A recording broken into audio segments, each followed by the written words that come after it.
See these two snakes. One of them is among the most poisonous in the world, very deadly, and they look very similar. There is a way to tell them apart, and that could be an important piece of information if confronted by one of these two snakes. This could be a detail. However, it's a very important detail, and it could be a matter of life and death. Well, there are some situations and some things to know in life that could be that important. I'm going to tell you, by the way, even though these snakes are not our topic today, I will tell you at the end of this video how to tell which one is the very poisonous, deadly snake. However, I want to share something even more important because it could be a matter of life and death regarding our spiritual life. Here's why. Trust is often a factor. If someone is taught something from the scriptures and then it turns out that put it together with other scriptures, what they were taught is not exactly true, that can cause their faith to be on unsteady ground, a lack of trust. There are people who have found that they questioned if they could trust anything. Knowing the truth about a spiritual matter is very important, and that makes even a small truth very important. Have you heard the teaching that the end times tribulation that is described in the book of Revelation runs for a period of 7 years? Half of those 7 years where the person who is the Antichrist does some things on the world scene and becomes popular. This is a popular teaching I'm sharing with you. In the 7 years that are taught, the first 3.5 years, this person who is the Antichrist tries to befriend nations, make treaties with them, make agreements with them, becomes a popular world leader, people are following, and then in the middle of the 7 years, after 3.5 years, this person becomes a tyrant and very wicked ruler who is now requiring people to worship him. Then any kind of an agreement or treaty, especially a treaty made with the nation of Israel, is revoked. Any religious worship, the sacrifice in Israel, sacrifices that are being done would be taken away. Now, no sacrifices are being done in Israel right now because there is no temple. But the teaching says that the sacrifice will be done away with in the middle of those 7 years. And this is a teaching that has been popularly taught for the past 80 years, we could say 90 years has been pretty well known. I'm wondering if you even have an idea if the Bible even says that the tribulation is for 7 years. Many people just take it as truth because they've heard it over and over again, and people that they do trust are teaching it. There is a verse in Daniel chapter 9, which is the verse that is used to promote this teaching, and it's really the only one in the Bible that says anything about a 7-year period of time, and then halfway through, a sacrifice being taken away. There's a verse that talks about that. Let's go to it and look at it in context and see what it's about. Now, this chapter 9 of Daniel is a very famous prophecy that you may have heard of called the 70 weeks of Daniel. That's because what is described is a time period of 70 weeks, and I will explain. So it starts out with Daniel praying, spending some time in prayer, because he recognizes from something that Jeremiah wrote, Daniel lived at a time when God was very, very angry with the nation of Judah. And at this point, he turned them over to being conquered by the Babylonians and being carried away into captivity. And Daniel and his friends spent their lives from teenagers on there in Babylon and serving the Babylonian kings for 70 years. As I was saying, Daniel noticed in something the prophet Jeremiah wrote that the captivity in Babylon was going to be a period of 70 years. Daniel is realizing that they've reached that point, and he's realizing that their captivity could be coming to an end. Well, that's his prayer about that, and an angel comes and gives him this prophecy. So, let's check it out. Daniel chapter 9, we're going to start at verse 23. I'm reading in the modern English version. It's very similar in a way to the King James. So the angel says, at the beginning of your supplications, your prayers, the command went out, and I have come to tell you, for you are greatly beloved. Therefore, understand the matter and consider the visions. 70 weeks have been determined for your people. Important detail. This is specifically for the Jewish people. And upon your holy city, well, that would be Jerusalem, to finish the transgression, to make an end of sins, and to make atonement for iniquity, and to bring in everlasting righteousness. Now, that series of things that are going to be accomplished here that are being prophesied of, that sounds like a lot of things that we can look in hindsight and know that Jesus accomplished. Jesus is the one who made an end of the punishment for sin for those who repent and turn to Christ. There's an end of that. There's an atonement. He did that through making an atonement for sin, finishing the transgression, bringing in everlasting righteousness. We can be the righteousness of God. And so all those things, this actually is a prophecy of Messiah coming. We're going to see that as we read on. 70 weeks. What is that? That in the book of Daniel, he has a number of prophecies about events that will happen during ancient history. And I mean the Greek Empire, the Babylonian Empire that they were in at the time, the Persian Empire, a lot of prophecies of that. And there are sometimes actual time amounts given for when something could be expected. Like Jeremiah said, 70 years and the captivity should be done. Daniel is hearing about 70 weeks. Well, in the book of Daniel, it's been verified by history and by Bible scholars that when in the book of Daniel a prophecy is given, if any time measurement has been given, a day is equal to a year. So if it says so many days, it means so many years. Well, we have an interesting way of saying it here, which is weeks.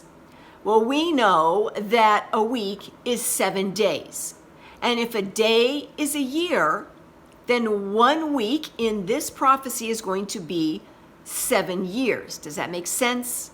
So a week is 7 days, and each day equals a year in the Daniel prophetic book. 7 days is 7 years. Well, this prophecy is about 70 groups of 7 years. So we're talking about 490 years of events happening, and we're going to read about them. And what we're doing here right now is important because this gives us a context for the verse, the one verse in the whole Bible that is used to say that the tribulation is going to be 7 years. It would be good to know if the scripture is being understood. So we've got 70 weeks. Each week is a period of 7 years. So we can see that this prophecy actually does talk about periods of 7 years. So that's why this verse is used. I'm picking up at verse 25. Know therefore and understand that from the going forth of the commandment to restore and rebuild Jerusalem until Messiah, the Prince Messiah. So this is a prophecy about Messiah coming, and it's giving a timeline. And it's saying the start of this timeline, these 70 weeks or 490 years, as we know for sure that that's what it's talking about. So from the going forth of the commandment to restore and rebuild Jerusalem. Well, we can also look in hindsight and know that when Cyrus the Persian sent out the decree for people to go back to Jerusalem and rebuild the temple, that was his command. It was very specific, the rebuilding of the temple, and there were many people who went back to do that. But it was not the actual rebuilding of the city itself. It was not the rebuilding of the wall for protection and other buildings as well. But if you read the book of Nehemiah, you will see this. And you will see Nehemiah getting permission from the current emperor, the current Persian emperor at the time, also known as Artaxerxes, and he was commanded to go back and now fortify the city, build the wall. And it's been verified by history that that point is the beginning of these 70 weeks or 490 years. Know and understand that from the going forth of the command to restore and rebuild Jerusalem until Messiah the Prince shall be 7 weeks and 62 weeks. Well, if we have 7 sets of 7 years, each week is 7 days or 7 years. So if we have 7 of them and then 62 of them, well, that's 69. 69 of the total 70 weeks of years.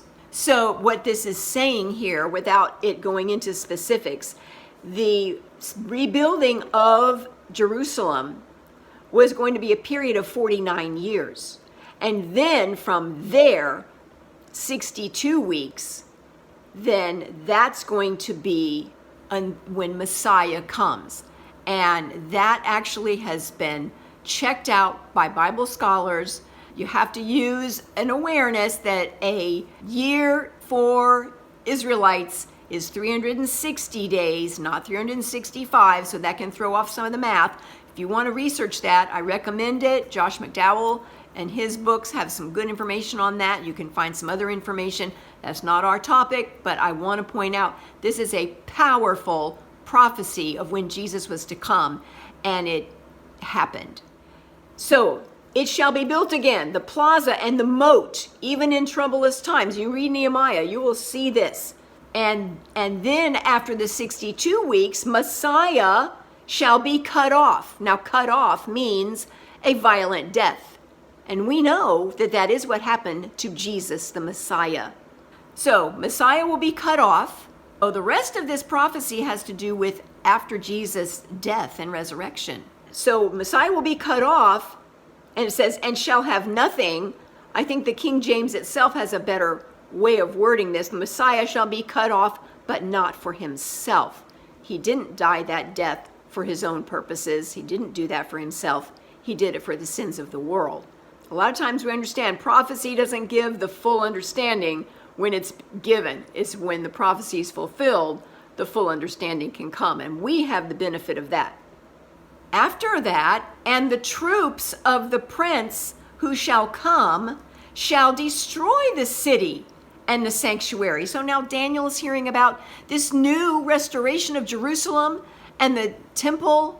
Another army is going to come and destroy this city and the sanctuary, which we know is the temple. And the end of it will come with a flood. That does not mean a flood of water.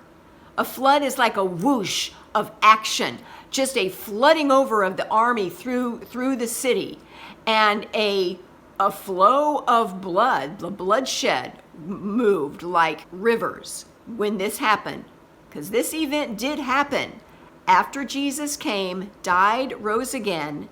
40 years later, we know, because we can look in hindsight, that temple and that city that had been rebuilt from what had been destroyed during the Babylonian capture was rebuilt. And then we know that happened in 70 AD, and that the Romans came, and the city was, a lot of it was destroyed. The temple that had been rebuilt was absolutely destroyed. In fact, the temple that had been rebuilt in Daniel's day, that actually was rebuilt by Herod the Great, who was ruler right before Jesus and the first few years of Jesus's life. Herod the Great rebuilt the temple. So that's the temple that was there when Jesus was around, and the temple that was destroyed. It's the temple that's being described in this passage. And the troops of the prince who shall come shall destroy the city and the sanctuary. The end of this event will be with a flood, with a whoosh of activity. And until the end of the war, so it's just talking about this war, desolations are determined. There's going to be desolations in the city. And here's verse 27, the last verse of this chapter. And he shall make a firm covenant with many for 1 week. So there's our last period of 7 years. We had 70, we used up 69 of them. And here is the verse that talks about a 7-year period of time, which is why it is the verse that's used to say, oh, the end time tribulation at the very end of time is going to be 7 years. Why that is taught, I'm going to tell you. So until the end of the war, desolations are determined, and he shall make a firm covenant with many for 1 week. But in the middle of the week, he shall cause the sacrifice and the offering to cease. And on the wing of abominations shall come one who makes desolate, until the decreed destruction is poured out upon the desolator. What is happening here? Let's start with the plain meaning of Scripture. That's always the place to start. What is the plain meaning of what's being said? It's also important to look at who is it talking to. And we already saw in the beginning of the prophecy, this is to the Jewish people and their holy city. This is definitely a prophecy all about that. We have this statement, after Messiah coming and dying, there's going to come a ruler, a prince with troops, an army, who are going to come destroy the city and the sanctuary. The end of this event is going to be with a flood. And until the end of the war, it's talking about this war, we're in context here, desolations. I mean, if the city's going to be destroyed and the sanctuary, that is going to be a desolation, a huge destruction. And it was in 70 AD. Desolations are determined, and he shall make a firm covenant. Now, just looking at the plain meaning, anytime we're reading anything or hearing anything, and we hear a pronoun like he or she or they referring to some unnamed people, don't we generally refer back to someone who was just mentioned? That's how we normally treat anything we hear or read. For example, my mom is going to make me a dress. She is going to make it out of satin material. Who is the she? My mom. She was just mentioned. John is going to go to the store. He is going to pick up some milk and eggs. It's not hard. He is John. Well, let's look at this. And the troops of the prince who shall come shall destroy the city and the sanctuary. The end shall come with a flood. And until the end of the war, well, he's coming with troops and destruction. The end of the war, desolations are determined. And he, who's the he? In plain reading, in the plain meaning of Scripture, the he is the person who is just referred to. The prince who's bringing the troops and bringing the destruction. For some reason, they're attacking a city that they already have rule over. I'm going to tell you why. So that verse 26, after what Messiah being cut off and the troops of the prince coming, that is no question. That is about the event of 70 AD when Roman troops came and destroyed then the current city and sanctuary. No question. But this verse 27 has been taken to throw to the end of time and say, oh, this is now the Antichrist of Revelation and the end of time. Why would that be believed today? Why would anyone take a verse that is in context and is even talking about the 70 weeks and this is the last week? It's all connected here with this prophecy.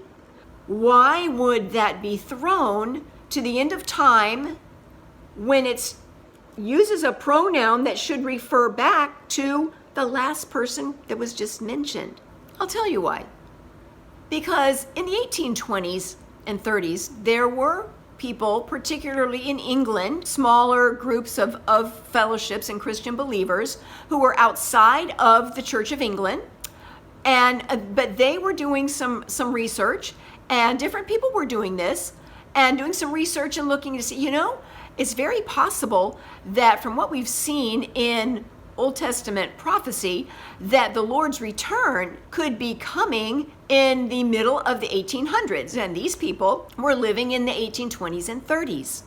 They were doing mathematical guesstimations, and there was one man in particular, I will tell you his name, who took this passage and he took this verse because he used, well, this is Numbers here and in some prophecy about the future. Yes, it's about the future. It's about specifically Messiah coming. And then this destruction of Jerusalem is very clear. But he said, well, there's some mathematical things here, and there's some other mathematical things in some other chapters of Daniel. That's true. And what they're all about is very clear in those chapters. But he took those numbers and he did some mathematical calculations to try and figure out when Jesus was coming back. Do you think that's right for someone to use mathematical computations when they're picking out the numbers from prophecies that don't necessarily apply to the second return of Christ, but they're being made to mean that? I think we would agree that that's not a good idea. Well, that's what one man did. His name is John Nelson Darby, and he was working on this in the 1820s and 30s, and he was creating a larger scenario of the Lord's return. And he's the one who came up with the idea, the teaching, the doctrine, to take this last verse out of this 70 weeks that flows together with a little bit of a gap of a generation where the destruction came of Jerusalem. Jesus did speak of the destruction of that temple that was there in his day that Herod the Great had built. He spoke of that, so that the destruction of this temple is connected to Jesus's message to the people. So there is a connection with Messiah. One man, John Nelson Darby, said, this last verse, with this last week, we're going to remove it from this prophecy and take it and add it onto another prophecy of the end times. I learned about the fact that John Nelson Darby is the one who came up with the teaching, the doctrine, on taking that last verse of Daniel chapter 9 and moving it to the end of time from this book right here. It's very strongly researched and documented that about that. And those who actually promoted his teaching here in the U.S. in the 1900s and continued to teach that through the 20th century, they agree that he's the one that came up with a lot of these teachings. We're going to deal with this specific piece right here, the 70th week of Daniel, and what happened and what he taught, and look at some history about what actually happened in 70 AD and why this destruction occurred, and see if we can't understand more about this last verse and the confirming of a covenant, and then the sacrifice being taken away. I think we can understand that this last verse mentioning that in the middle of this last week, this period of 7 years, in the middle of that, he, once again, the pronoun referring back to the same person that was mentioned before, he shall cause the sacrifice and the offering to cease. Well, if you destroy the temple, if you destroy the sanctuary, that absolutely causes the sacrifices to stop. Because as we know today, for the Jewish religion, there are no sacrifices performed anywhere, especially in Jerusalem, because that's where they would be performed, and they can't do it without the temple.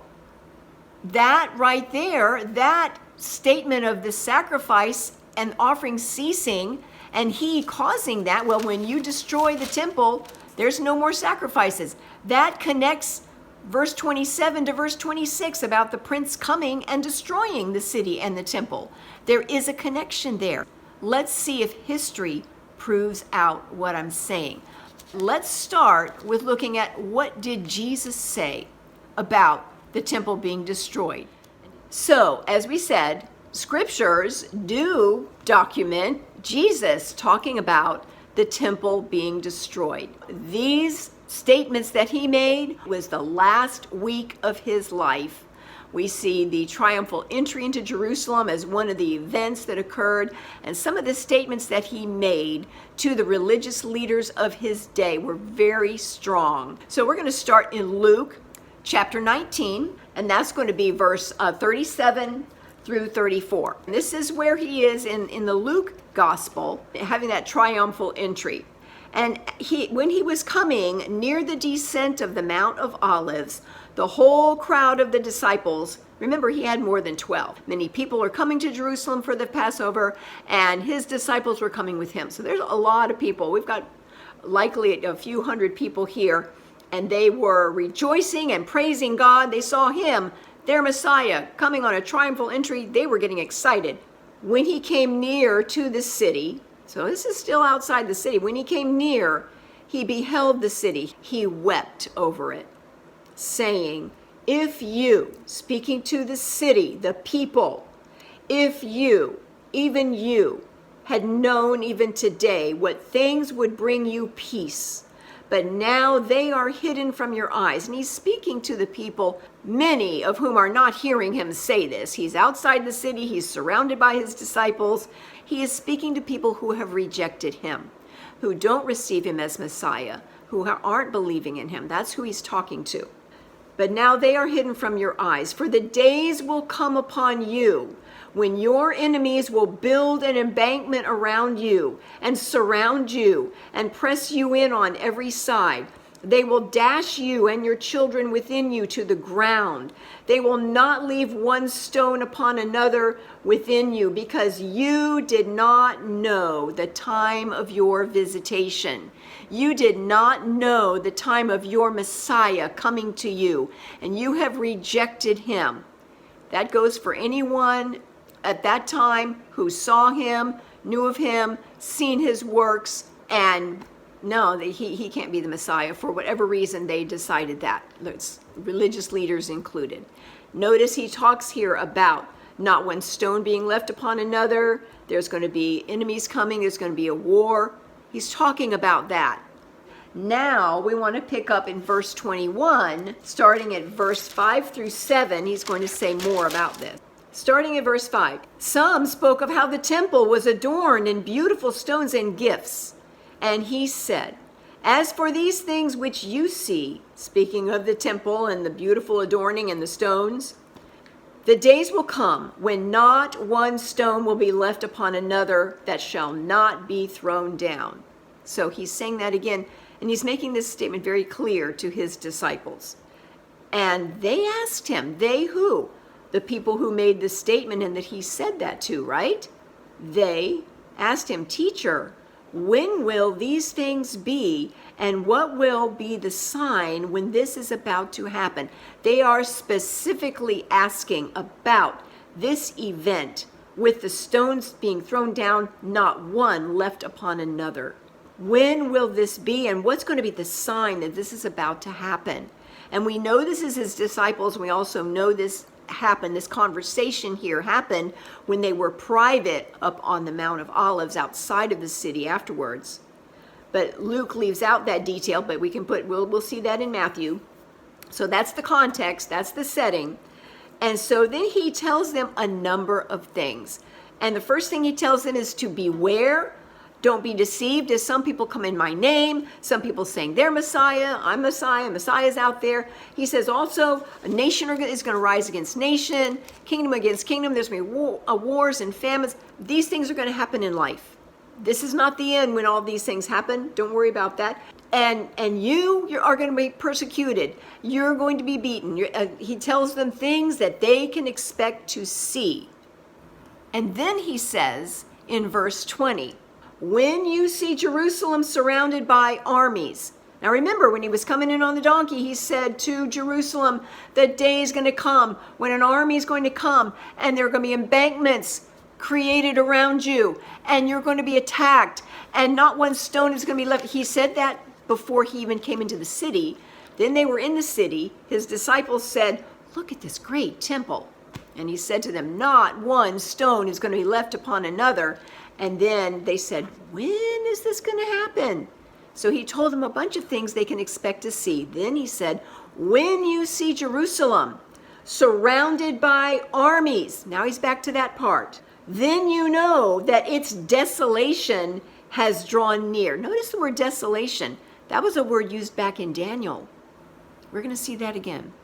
The desolation, that's the destruction of the city that he just said beforehand, before he came into the temple, and he's telling them again now. Know that desolation is drawing near when you see Jerusalem surrounded by armies. Then, at that event, let those who are in Judea flee to the mountain. Let those who are in the city get out of the city. Let those who are in the countryside don't come into the city. If you live in the city and you're out, don't come home. He says, for these are the days of vengeance. I'm telling you right now, he's referring to God's vengeance, all right? Because remember, he told them before he even got into the city, I would have drawn you to me, but you would not receive me. The days will come when your enemies will build an embankment around you, and we're going to see in Matthew where he talks about the vengeance and makes a connection there. These are the days of vengeance, that all things that are written may be fulfilled. Woe to those who are pregnant with child, those who are nursing, because it just can be a very difficult time. For there will be great distress in the land and wrath, anger, the days of vengeance, wrath upon this people. This people at this time when the armies come and the destruction comes on this people. And they will fall by the edge of the sword. They'll be led away captive into all nations. And Jerusalem will be trodden down, trampled down, which means governed over, ruled over, like they already were. So they already were being trampled on and ruled over by the Gentiles. Jerusalem will be trampled on by the Gentiles until the times of the Gentiles are fulfilled. I think we can see from what's being said here, this is not the end of time. There is more time in the history of the world that needs to go on here. Jerusalem is going to be surrounded by armies. Not one stone of this temple and probably other buildings in Jerusalem will be left upon another. There's going to be a great desolation, a great destruction.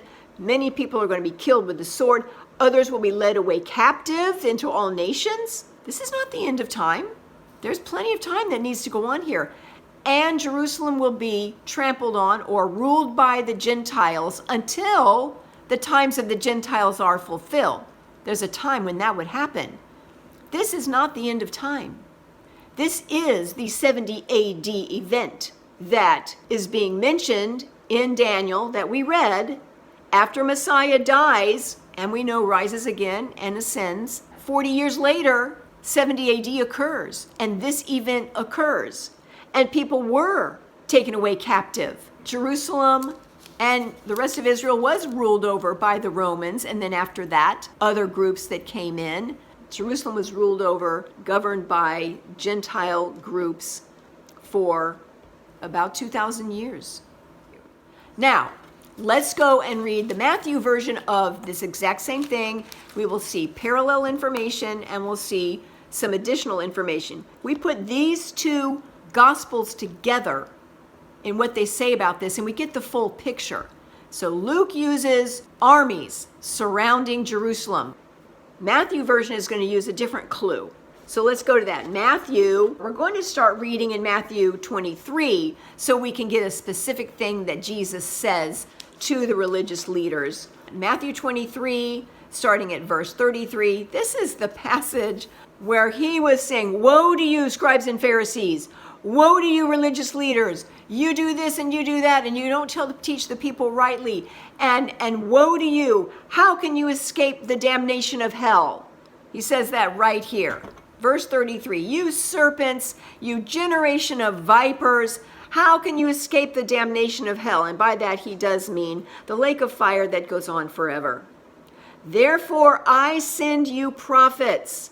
God had already sent prophets. By the way, one thing that happened prior to this statement right here is that the religious leaders had said that their fathers had killed the prophets of the Old Testament. Those were their ancestral fathers. And Jesus said, "You call them who killed those prophets your fathers. That makes you their children, their descendants. You fill up the works of you're claiming to be their children. You fill up the works of your fathers because you are going to kill your Messiah." He's getting into some of that here. And he's saying, I'm going to send you prophets and wise men and scribes, and some of them you will kill and crucify. Some you will scourge in your synagogues and persecute them from city to city, that on you may come all the righteous blood shed on the earth, from the blood of righteous Abel. That was a long time ago. Abel, in the first family back in Genesis, killed by his brother. From the blood of righteous Abel to the blood of Zechariah, son of Berechiah. That was well into the Old Testament when that occurred. Jesus is running a span of time of people who stood for God and were killed for their stand. That on you may come all the righteous blood. Remember how we just read back in Luke? It said these, the coming of the army, the destruction of Jerusalem. These are the days of vengeance, that the wrath of God will be poured out on this people. Well, Jesus is saying that here. This is the Matthew version. On you may come all the righteous blood shed on the earth.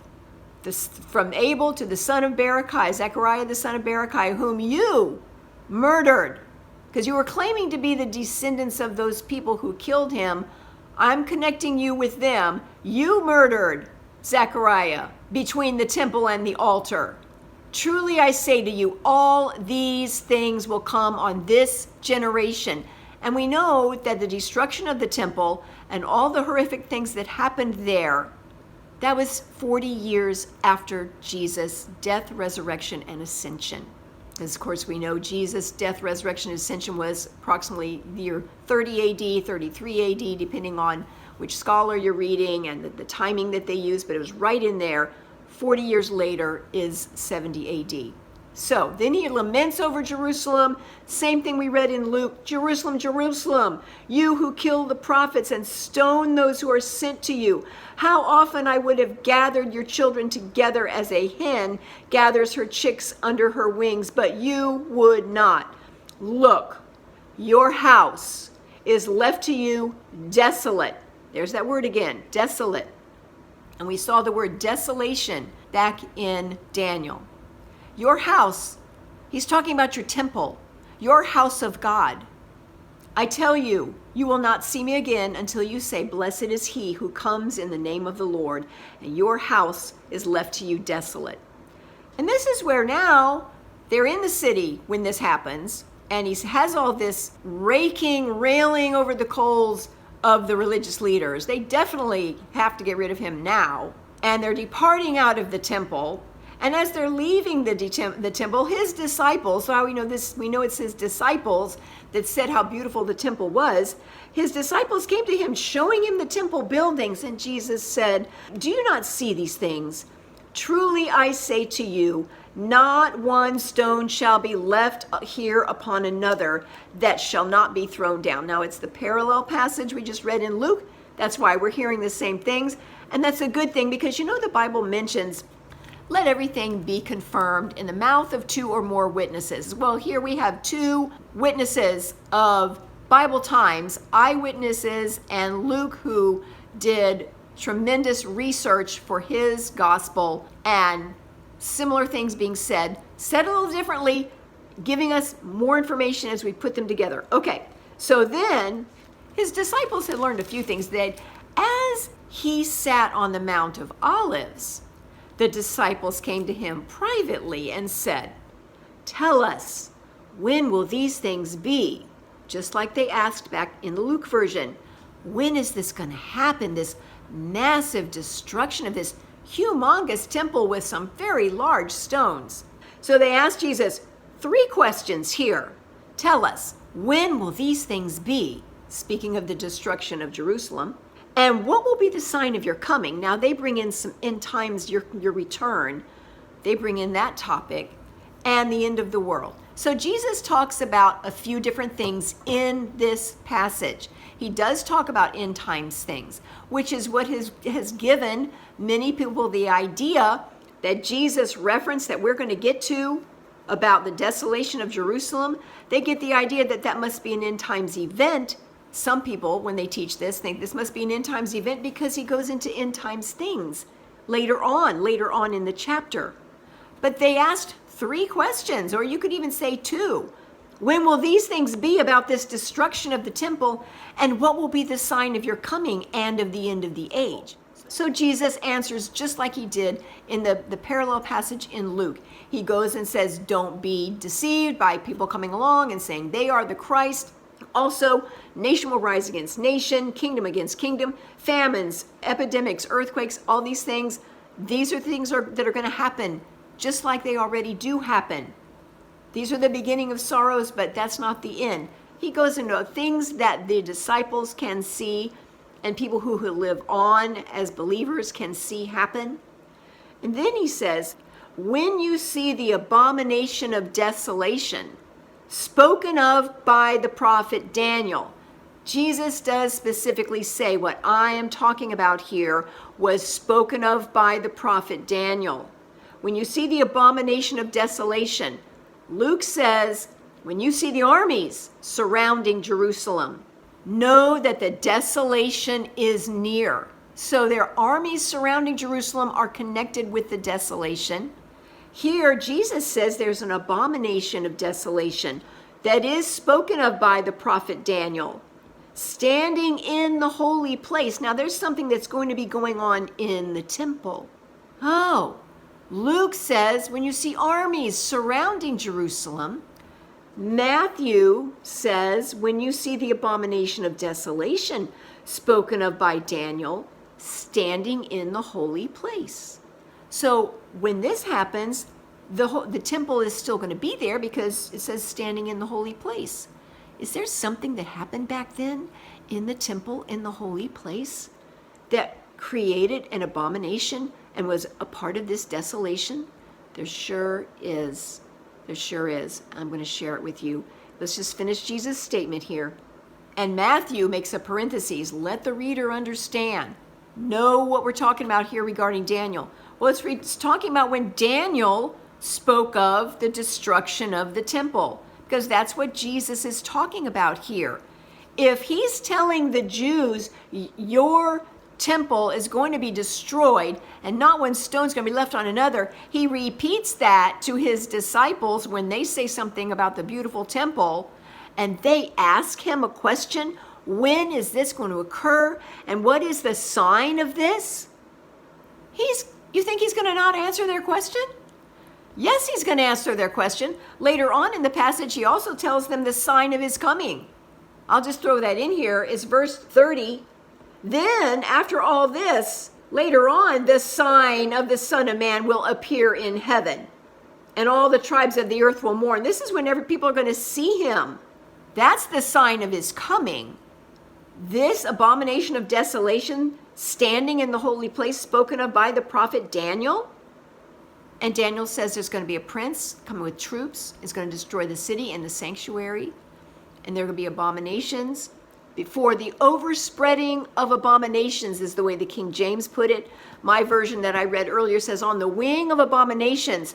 That word wing can also be translated as a spreading out of, like wings spread out. There's going to be an overspreading of abominations in the city and a desolation that's going to come. I'm going to tell you about that overspreading of abominations that happened in the city. But notice this is where Jesus also said, just like in Luke, let those who are in Judea flee, get out, if you're in the region, get to the mountains, get away. Let him who is on the housetop, that's in the city, don't go down and pack and take a bunch of things. If you just get out. Let him who is in the field do not come back for your clothes, just go.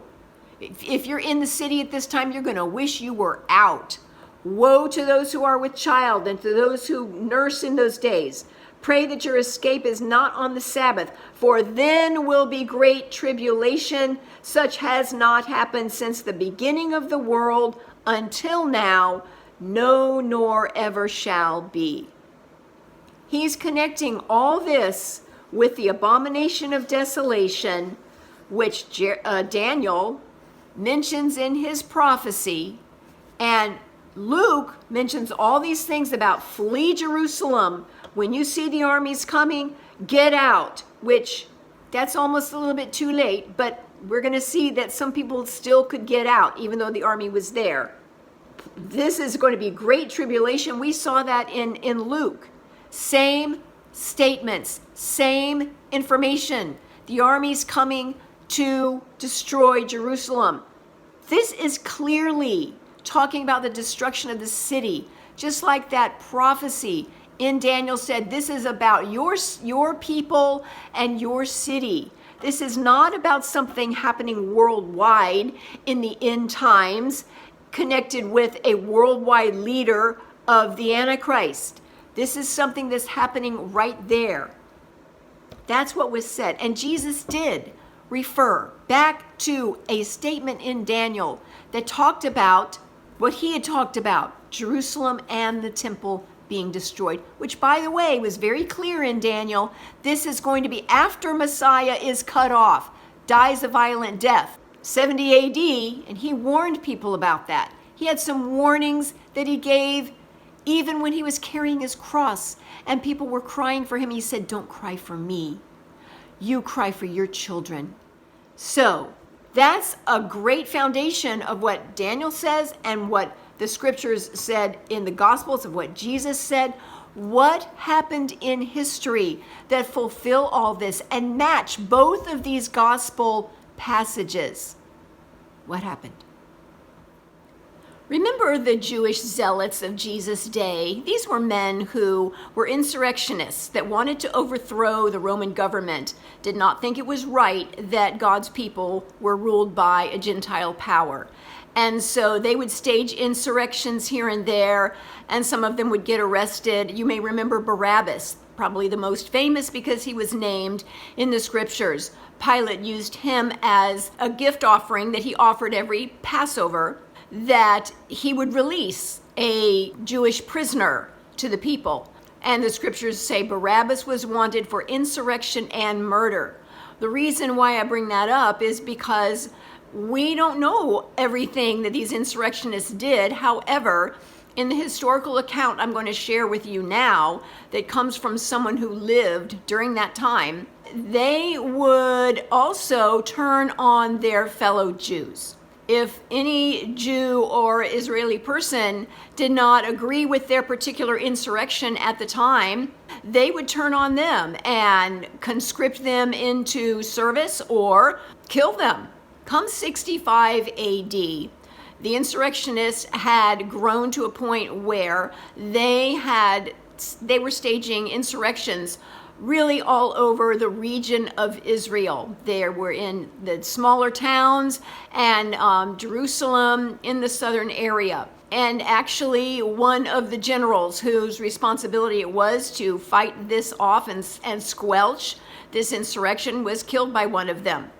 So in early 66 AD, February 66 AD, Emperor Nero sent General Vespasian to the Israeli area, the region of Israel, to squelch this insurrection that really had pockets all over. Vespasian was going to start in the north, where the villages were smaller, and then move south towards Jerusalem, the larger city that had a much larger problem. In these historical facts I'm going to share with you, I'm going to be telling you about a 7-year period of time that involves these insurrections and Vespasian trying to, and actually succeeding in squelching the massive rebellion. That 7-year period should be a significant number to you because our whole point in this information, in this video, is about the one verse in the Bible that talks about a specific 7-year period of time that does include the taking away of the daily sacrifice. And it's preceded by a statement that a ruler would come with an army and would destroy the city and the sanctuary, which of course, if you destroy the sanctuary, then the daily sacrifice will cease. So this verse in Daniel 9:27 has been used as a verse to say that the tribulation of Revelation is a 7-year period of time. Let me say, first of all, the amount of time of the tribulation of Revelation is not the important point. The important point is, what do these scriptures actually talk about? And understanding the truth of what God is saying in his word. That's really what matters here. So looking at this, I'm going to be sharing with you an event that took place over a 7-year period of time.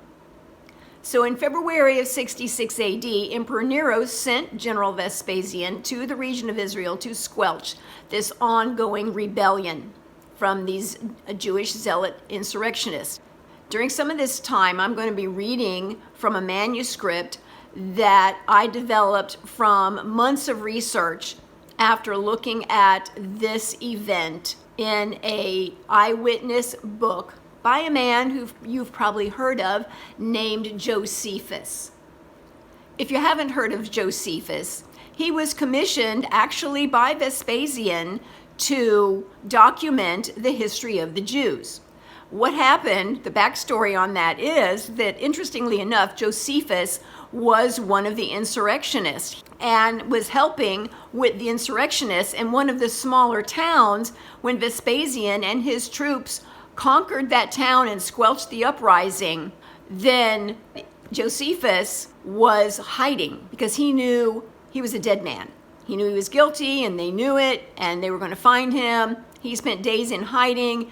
And when some officers eventually found him, they actually extended their right hand to him, which was a signal of peace and potential friendship, and they took him to Vespasian. So Josephus is very nervous here, but Vespasian offers him a deal and says, for your life and not being punished, you will serve us and serve as a historian for what goes on here, and also an interpreter to help us communicate with these people. Of course, now he's got the protection of the Roman army, and his work and what he shares as an eyewitness is very significant. So Vespasian was determined to start in the north, handle the smaller towns, and work his way to Jerusalem. And when the Roman troops arrived at various locations, many Jews were glad to see them and came out to ally with the Romans, as they knew Vespasian's purpose was to put down the violent attackers and restore the peace. Now, Vespasian had an adult son named Titus. Titus was also an army leader. He followed in his father's footsteps, and he happened to have a legion of Roman soldiers in Egypt at the time. And Vespasian called for him and said, come help me. This is a widespread insurrection. We'll pick it up with that. While Vespasian and Titus were more in the northern region, what was happening in Jerusalem, the larger city?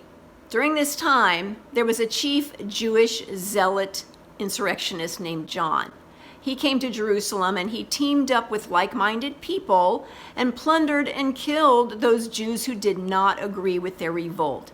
The details of what they did are in Josephus. I'm not going to go into all that here, but these people who teamed up with John, they made the temple their stronghold and place of tyranny, even all the way into the inner court. I'm not talking about the Holy of Holies, but the inner court of the temple. They threw out the high priest Ananus. They appointed someone totally unfit, somebody who was not a part of the priesthood and who knew nothing of the office and the responsibilities, and they put the holy robes on him. So now the high priest Ananus exclaims, and this is a quote, "Certainly it had been good for me to die before I had seen the house of God full of so many abominations, or these sacred places that ought not to be trodden on at random, filled with the feet of these blood-shedding villains." End quote. So Ananus encouraged the Jews who wanted to clear the temple of these murderers to attack them. He was telling the people, rise up and defend the temple, basically. In one day, that resulted in the temple being overflowed with blood of over 8,000 dead bodies. 8,000. Now that's in the book of Josephus in book 3, chapter 3, if someone wanted to go look that up. Now, 8,000 bodies. Let's just say that Josephus didn't get a correct count, and that's an exaggeration. Let's say that only 1/10 of that is true. Well, 1/10 of 8,000 is 800. That's still a lot of bodies in the temple area. Remember, Jesus said, when you see the abomination that makes desolate standing in the holy place. Apparently something was going to be going on in the temple during this time. And the scripture in Daniel also says, for the overspreading of abominations, he, the one who comes to destroy the city and the temple, he will make it desolate. So there are abominations that will be going on, and there will be abominations in the temple. Well, surely this is a good qualification for abominations in the temple. Also, before the Romans begin their siege of Jerusalem, another group of zealous Jews under a man named Simon come to Jerusalem, and they want to make the temple their fortress. And so they're killing their fellow Jews who are not with them. The whole city was just a mass murderous place. So they killed some of the priests and the people who worked in the temple, and also their darts, their short arrow type devices, were inadvertently killing people who were bringing their sacrifice. And then when Passover came, can you imagine all the people that were crowding into Jerusalem, not knowing any better, not realizing what was going on, not knowing about Jesus' warning? And so the zealot leader John, who had been ousted from the temple by Simon, you would think these people would be on the same side, wanting the same things. But no, they're fighting each other. They're fighting their other Jews who are not with them. And the Roman army has not even gotten to Jerusalem yet. So the zealot leader John sent his warriors into the temple disguised as worshipers. And the inner court became a war zone between the two insurrectionist factions who were attacking each other and killing many innocent worshipers. This is in Book 5, Chapter 1 of Josephus, just to let you know where you could check it out if you want to. And remember, when Jesus made his warning as recorded in Matthew chapter 24, he was referring to an abomination that makes desolate that would happen when Jews living in the city had time or had a chance to get out. It would be easier to get out of the city if there was not a Roman army surrounding. So this would be a good time to get out if you could. He told them to flee, not get anything from their house. And the greatest danger actually for them at that point was their fellow Jews who were attacking them, and realizing some of the Jews were trying to flee and doing very cruel things to keep them from doing that. So now at this point, the priests are sending messengers to Vespasian, begging him to come. They know what he's doing in the north, quelling the insurrections, making life back to normal for the Jews. So the priests were sending messengers to Vespasian, begging him to come, take care of this violence. But Vespasian knew that he must finish the smaller tasks before he engages in this huge one. And then something unexpected happened. Nero dies in 68 AD. There's a period of time where there are about 4 different emperors who declared themselves as emperor, and they don't last very long, and there's nothing steady going on with the emperorship in the Roman Empire. And so then some people in high places in the Roman Empire, such as the people in the senators and military leaders, they contact Vespasian. By 69 AD, Vespasian is being told, get back to Rome. We need you as emperor. Maybe some of you recognize Vespasian is one of the emperor's names. Well, Vespasian becomes emperor of the Roman Empire, and he leaves his son to take care of the rest in this whole region. And some of you may know, and what you know about 70 AD in Jerusalem, that it was Titus who was the Roman general. So at this point, let's go back and just review some things we went over in that prophecy in Daniel about this part. After Messiah, and he's going to be cut off, that's a violent death, but not for himself, and I'm reading here now out of the King James. And the people of the prince, and that people is the troops, the armies of the prince, now he's calling him a prince who's coming. That's very specific, Not just any military person, but a prince. The people of the prince that shall come shall destroy the city and the sanctuary, and the end thereof shall be with a flood, and unto the end of the war desolations are determined. Now that's verse 26 of chapter 9 in Daniel. But that's very important. It says prince. Guess what? I'm sure you can read my mind here. Titus is now a prince because his father is the emperor of the whole Roman Empire. He is in line for the Caesarship when his father passes away. So yes, he's now a prince. So that fulfills the prophecy there, and it helps to verify very specifically, yes, this is that event. After Messiah, then we have this. The very next verse says, and he, which as we said before, normally in the English language should refer back to the last person mentioned. It should refer back to this prince. So, and he shall confirm the covenant with many for 1 week. That's been a big question for many people over the years. We're going to talk about that. What happened here that could fulfill that? And in the middle of the week, he shall cause the sacrifice and the oblation, or the offering of sacrifices, to cease. And for the overspreading of abominations, for the widespreading abominations, he, referring back to the same person, shall make it desolate. The city is going to become desolate, even until the consummation meaning the end of this happening, this event. And that which is determined shall be poured upon the desolate. Remember, Jesus said to the people of the Jewish people of his day who were against him, he said that this is the days of vengeance. It said in Luke, when the armies surround Jerusalem and this happens. And he said also in Matthew that all the blood of all the prophets that have been killed in the past, all of that guilt is going to come on this people in this generation. So that determined is going to be poured upon the desolate. So there's the prophecy from Daniel, and Jesus made statements in the gospel. We've already spent a bit of time on that. Just a refresher.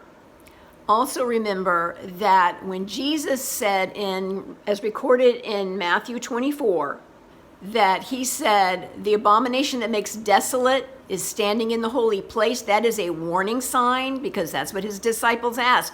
When is this going to happen? What is the sign this is going to happen? Is there going to be any warning here, was what they were trying to ask. And Jesus said, as recorded in Matthew, the abomination that makes desolate, when you see that standing in the holy place being the temple, when you see abominations going on, well, there is a commentator who wrote back in the 1820s named Adam Clark, and he had a way of looking at a number of historical events and delving into some of the specifics. He did some research, and he found a Hebrew manuscript saying and quoting this particular verse in Daniel that Jesus quoted from, saying that it should read, and in the temple there shall be abomination.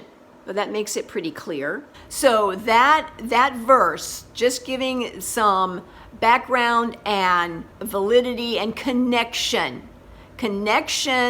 of what Jesus said and what the Old Testament says in that scripture. So now verse 26 about the people of the prince that shall come and destroy the temple and the sanctuary, that is very easy to connect that to 70 AD and the events that happened there. No question about that. The question comes in with the next verse, 27. That's the one that has erroneously been turned into a last days, end times reference of the Antichrist in Revelation. That verse has been taken out of context in Daniel chapter 9 and disconnected from the events that actually it has wording that connects it to verse 26. But one man decided for his, and we've talked about him already, John Nelson Darby in the 1820s and 30s, when he came up with his end times teaching, and part of his piece was to take that one verse and throw it to the end of time and put it in a different context. Let's take a look, break it down piece by piece and see, does it match the events of 70 AD and what was going on there? The first part of that verse says, and he shall confirm the covenant with many for 1 week. This is where the modern teaching gets the idea that the Antichrist, assuming now that this verse is about the end times and the Antichrist of Revelation, the Antichrist is going to make treaties and covenants with especially Israel and other nations and be a really good guy and be seemingly peaceful and friendly. That's where that teaching comes from, this part right here. He will confirm the covenant with many for 1 week. Now, confirm is an important word.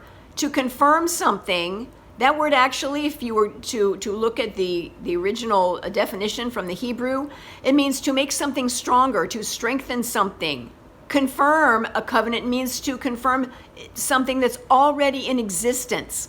Well, a lot of people are not aware that when the Romans conquered the Jewish nation and the region of Israel, they did something with them that they did not do with very many people groups or nations that they conquer, and that is to allow them to continue to worship as they had, according to their holy book, the Old Testament, and how God had told them to worship. And the Romans gave them permission to worship. All their holy feast days would be honored. Any of their customs that related to their religion, the Romans would not give them a hard time about, and they would respect and allow them as much as possible to do that and to support them in it. That was the covenant. The Romans, there's already was a treaty. The Romans had made a treaty, a covenant, an agreement with the Jewish religious leaders. That's why you have some Roman appointed kings like Herod the Great and the other Herods that came after him. They were like puppet kings. They didn't have a whole lot of say-so and power, but the Romans allowed them to have their localized little kings. Yes, the Roman rule was the main rule. I want to give you some examples that you've heard of, likely in the scriptures, that give evidence to this covenant that the Romans had. Remember when Jesus was crucified, the religious leaders came to Pilate, because this was the Passover, you'll recall. All kinds of people were coming from all over. They were walking by this was outside the city on a main road. People were going to walk by, and the religious leaders came to Pilate and said, "This is a high holy day for us. We cannot have these bodies dying on the cross for days, as was the normal way with crucifixion, a slow death." So the Romans had a way of taking care of that. They would break the legs of those who were crucified so they could no longer push up and take a breath. So they would then die of suffocation. So, which is, by the way, how they did die eventually, just were too tired. This time, the legs were broken. And the famous part of this is that when they came to Jesus, they saw he was already dead. Our point for this, and that's a great prophecy that was fulfilled, but our point for this is that the Romans were willing to make concessions for the Jewish holy days, for the Jewish religious customs, to allow them to continue to worship in their way. So let's look at this. Did Titus, being the prince who came, and it says, he shall confirm the covenant with many for 1 week. Many, he was going, remember, they went to all these other smaller towns. And here's an interesting story. Remember, I told you about the insurrectionists, John, who came to Jerusalem and then started warring with his fellow insurrectionist Simon, combating for, I guess, top dog, you could say. Well, before John got to Jerusalem, he was in a smaller town with a group of people who were with him. And Titus came to that smaller town and started to overcome them and what they were doing. And they said, hey, and it was true. They said, our Sabbath day is coming. The sun is going down. Our Sabbath day is coming. We've got to stop. We're not allowed to work or do anything like that on the Sabbath. We have to stop. So Titus fell back. He said, all right, we have a covenant. We have an agreement. We will allow you your Sabbath day, and we will back off. And the Roman army backed off. You'll find this in Josephus' book. The Roman army backed off and waited the 24 hours for the Sabbath day. Well, John did not observe the Sabbath day. He actually packed up with his people and also took some hostages and left.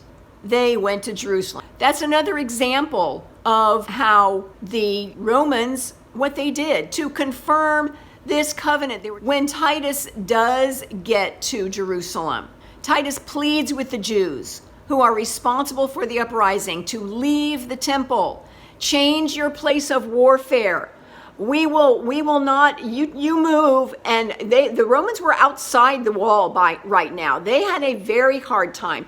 You can go on various places online and check out the Roman siege of Jerusalem of 70 AD. The Romans had a very hard time getting access to the city.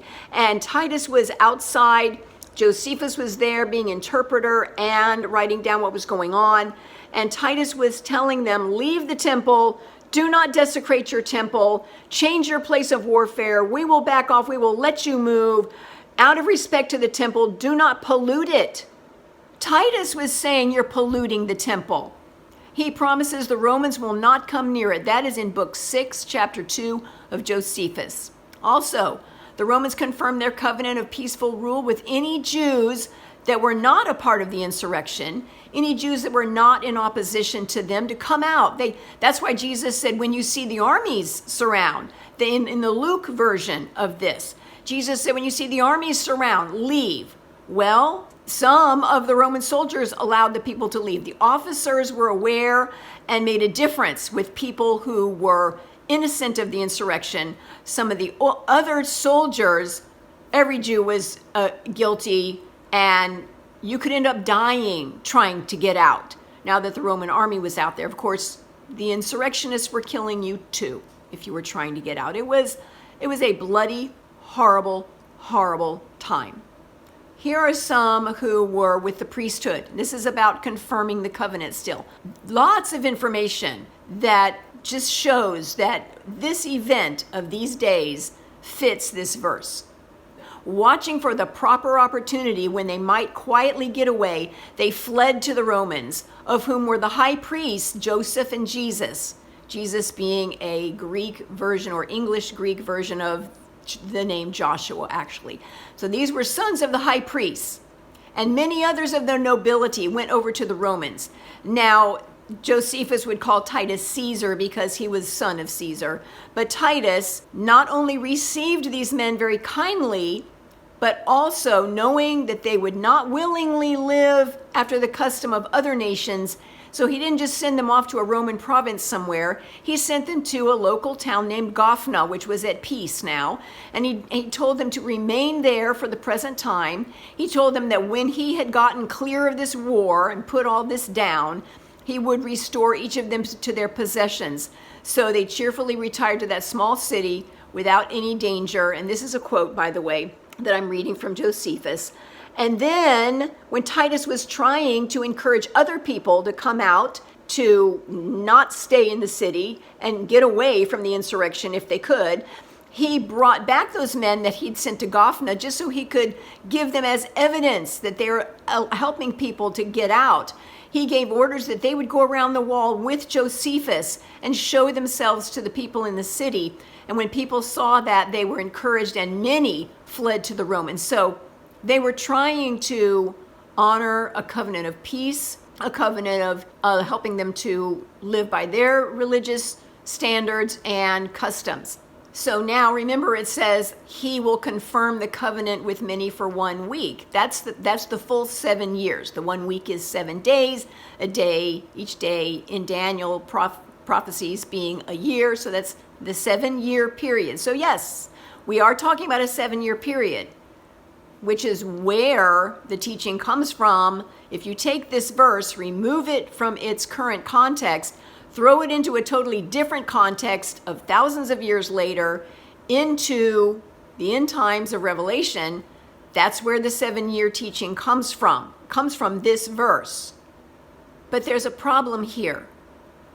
Remember that it says he's going to confirm the covenant for the full 7 years. The modern teaching that comes from throwing this verse to the end of time and putting it as a part of the Antichrist in Revelation The teaching, as I've mentioned a few times, just to remind you, the modern teaching says the Antichrist is going to have peace and confirm the covenant for half a week, half of the 7 years. That's what the modern teaching says. Then he's going to turn, break covenant, and become a tyrant. But that's not what the Bible says.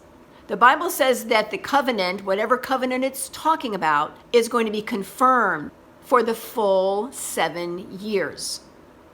So that is what Titus did, and his father before him. They were helping to keep the peace, to help the Jews to live according to their customs. Remember how I told you that the high priests who were now being ousted from the temple, and there were people fighting in the temple, and they were like, we've got to, Vespasian, you've got to come help us, because they knew what the Romans would support the Jewish religion. And let me actually give this very important piece of information here. I've told you that we're talking about a period of 7 years when these insurrections were being put down. And I've told you that Vespasian came in February or early 66 AD. We know that the war at Jerusalem and the destruction of Jerusalem that ended up happening took place in 70 AD. Well, the end of this 7-year period ended at Masada, and that is actually validated in Josephus' work here of this section. Masada was conquered in 73 AD. 66 to 73 is 7 years. And 70 AD is in the middle of those 7 years. So that fulfills, in the midst of the week, the sacrifice and the oblation, as it says in the King James Version, shall be caused to cease. Another key here is that even before the Romans took over, even before the Roman army got access into the city, the sacrifice had ceased because the warring factions and insurrectionists that were using the temple as their fortress, they were getting rid of priests. They were scaring them off, and the priests stopped. Even before the Romans got access, even before the temple was destroyed, the priesthood, they were trying to leave, and they stopped doing the daily sacrifice. So here is a quote from Josephus. The 17th day of the month of Tammuz, the Hebrew month of Tammuz, the daily sacrifice had failed and had not been offered to God for lack of men to offer it. The priests were afraid, they were escaping. The sacrifice failed. And now, the part of the verse that says, for the overspreading of abominations, he shall make it desolate, even until the consummation, meaning until the end of this event. Back to the Jews polluting the temple. More of this event went on as Roman General Titus gained access to the city and tried to stop the carnage in the temple, but he could not. Titus did not want to destroy the temple, but ended up having no choice. It's clear, reading Josephus' detailed account, that he had no choice but to make it desolate, to destroy it, lay it to waste. Because of the continuous abominable activity of the Jews, even in Titus' words, they were polluting their holy place. And then the part of the verse that says, even until the consummation, until the end, when the temple and some of the city were consumed. Here it is directly from our eyewitness. Quote, the rebels shortly after attacked the Romans again, and a clash followed between the guards of the sanctuary and the troops who were putting out the fire inside the inner court. The latter part, the troops who were putting out the fire in the inner court, the latter part routed the Jews and followed in hot pursuit right up to the temple itself. Then one of the soldiers, without awaiting any orders and with no dread of so momentous a deed, but urged on by some supernatural force, snatched a blazing piece of wood, and climbing on another soldier's back, he hurled the flaming brand through a low golden window that gave access on the north side to the rooms that surrounded the sanctuary. As the flames shot up, the Jews let out a shout of dismay that matched the tragedy.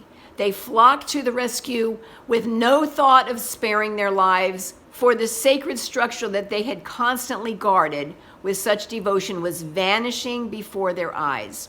When Titus failed to restrain the fury of his frenzied soldiers, let me interject here. The Roman soldiers, the rank and file of the army, they were there to fight a war. And the Jews at this point in this situation were their enemy, and every Jew was an enemy. They couldn't tell the difference. And they were there to fight whoever, which is why the massive bloodshed happened that follows after this. He failed to restrain the fury of his frenzied soldiers, and the fire could not be checked. He entered the building with his generals and looked at the holy place of the sanctuary and all its furnishings, which exceeded by far the accounts that were currently in foreign lands. The things that he had heard about the temple, what he saw exceeded all that. As the flames had not yet penetrated to the inner sanctuary, but they were consuming the chambers that surrounded the sanctuary, Titus assumed correctly that there was still time to save the structure. He ran out, and by personal appeals, he endeavored to persuade his men to put out the fire, instructing a centurion Liberius, one of his bodyguards, to club any of the men who disobeyed his orders. But their respect for Titus and their fear of the centurion's staff, who was trying to hold them back, were overpowered by their own rage and their detesting of the Jews at this point, and their utterly controlled lust for battle. And they were hoping to gain some spoil. And they had ideas that there was gold here. They were all about what they had come for. So they could not be stopped. Then the flames suddenly shot up from the interior, and Titus and his generals withdrew. No one was left to prevent those outside from kindling the blaze, and in defiance of Caesar's wishes, the temple was set on fire. That is Book 6, Chapter 4 of Josephus. Other fires followed. The command was given to topple the stones of the temple, to flatten the city walls. Many were killed on sight, so the amount of blood put out some of the fires. Some of the blood flowing was putting out fires. But even during this time, anyone who they could tell, they'd been imprisoned, they were being held in bondage by the warring Jews, and they recognized these people had been innocent, they set them free. So, as it says, the end thereof shall be with a flood. You see that flood of activity, that flood of violence, and unto the end of the war, desolations are determined. Prophecy fulfilled. It's all very sobering.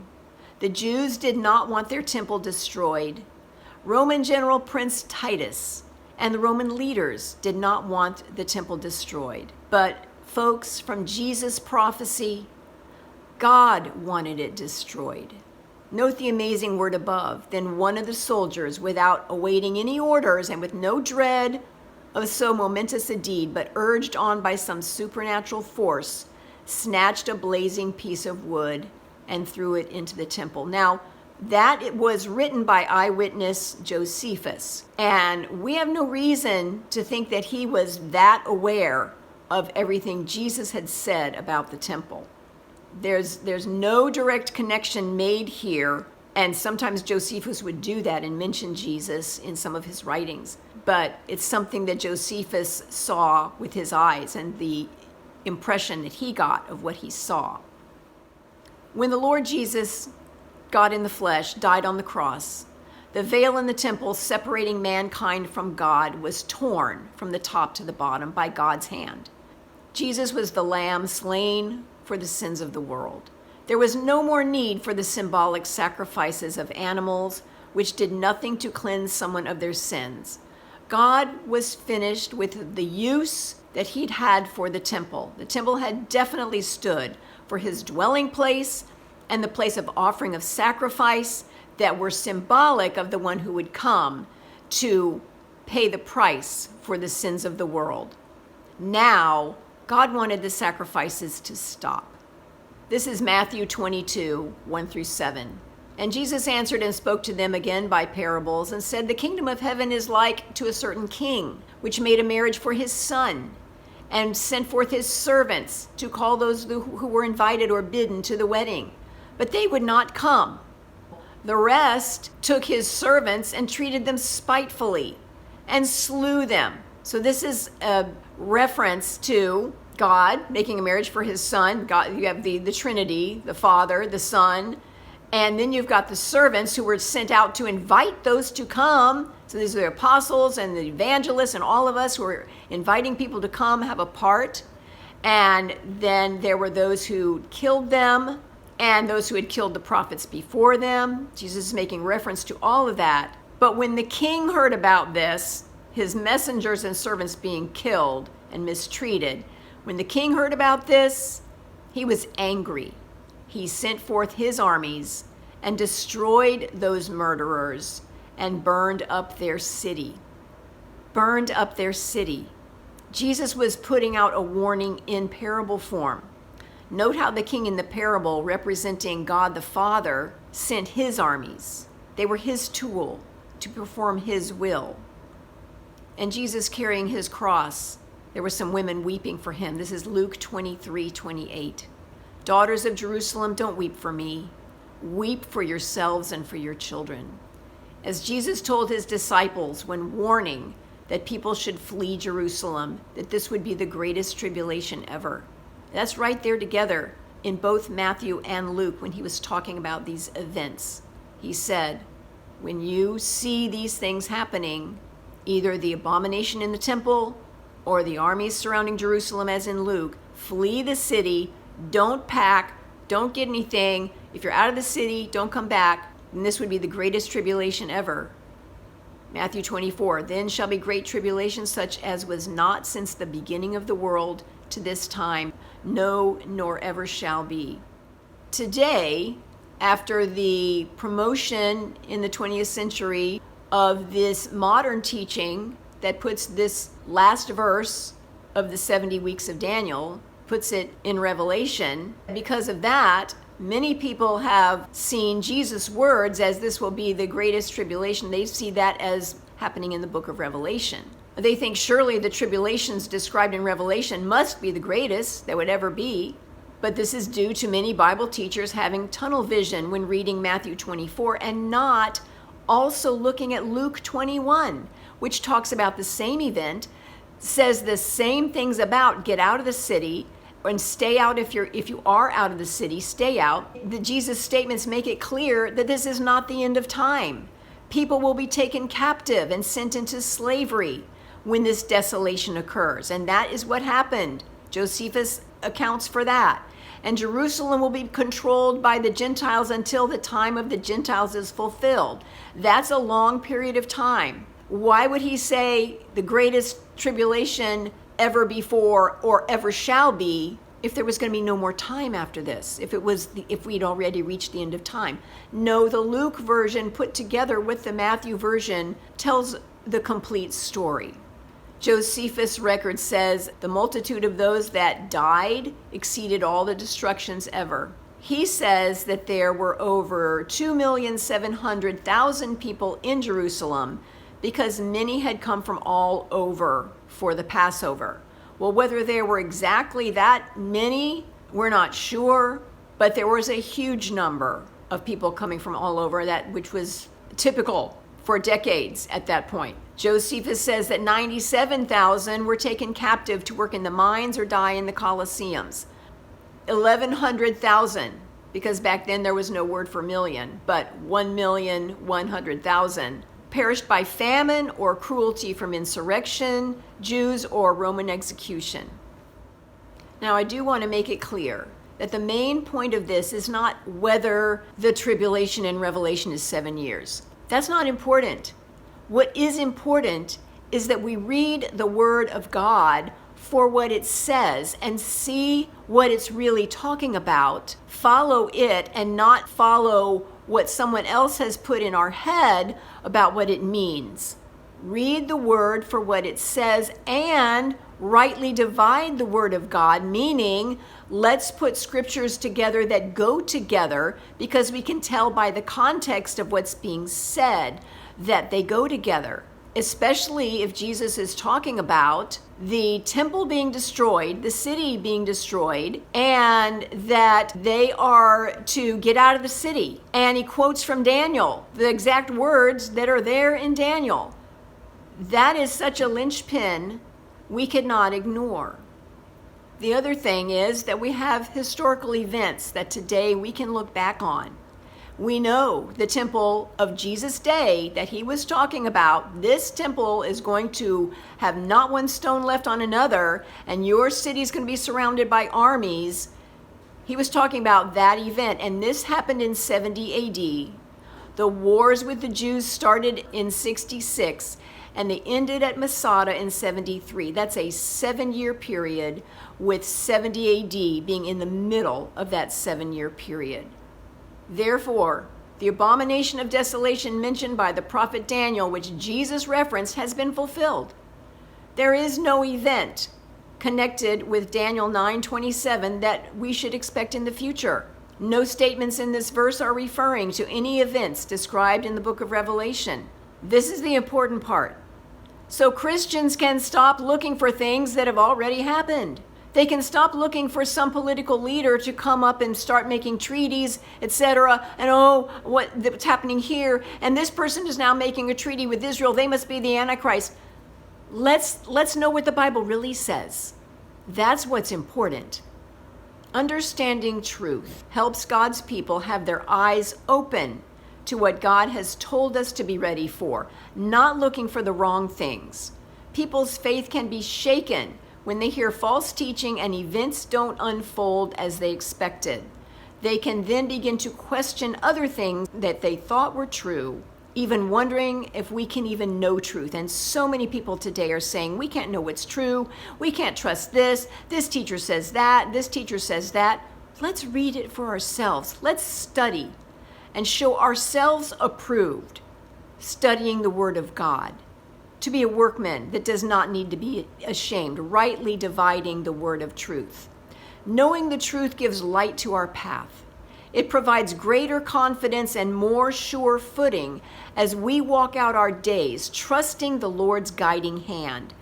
Then we can see more clearly to help shine the light for others. And this makes any truth important. Now, I promised you that I would tell you how to tell the difference between those snakes. Which one is the poisonous one? Which one is the deadly one? Which, by the way, equates in this video, equates to which teaching would be untrue and therefore could be deadly. But back to the snakes. There's an old rhyme. You'll see the stripes on those snakes. And some of the stripes have the red color touching black, and so the other snake has the red color touching yellow.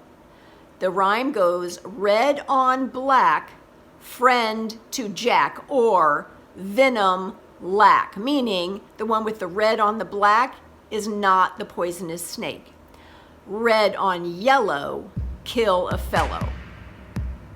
That's just extra. That has nothing to do with the Bible, but it is a good metaphor about how a small truth could help in a life and death situation. God bless you.